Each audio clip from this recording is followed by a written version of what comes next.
you know, my favorite branch of the three branches is the Supreme Court. Used to be mine. I read, I understand the things they've done.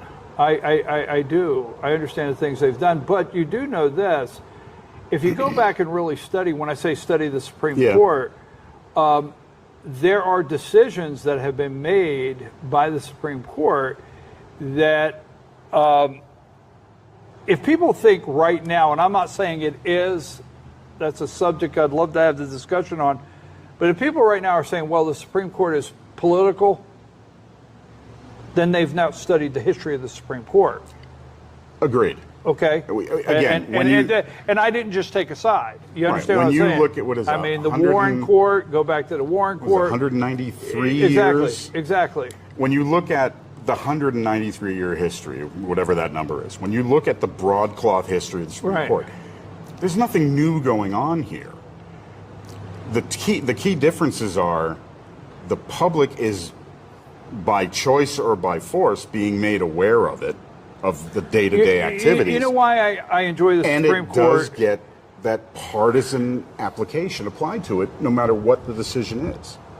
The reason I like the Supreme Court, and I don't want to get sidetracked, I got to close, but the reason I like the Supreme Court is if we discuss the Supreme Court, we have to discuss the Supreme Court with the Constitution. Mm-hmm. And that's why I really enjoy that, is because when you're discussing the Supreme Court and you discuss a ruling, you agree with it, I disagree with it, vice versa, we're actually going to be discussing the constitutionality of why you think X and I think Y. That's why I like it so much, and that's why I enjoy it. And it's not a matter of, it's not a matter of, you know, exactly the decisions, but it's my favorite branch. My opposition, my objection to the current body of the Supreme Court is that they seem to be interpreting pieces of the Constitution to fit their narrative. The constant reinterpretation of the Second Amendment, the new current reinterpretation of the First Amendment. The rulings over the last, let's say, decade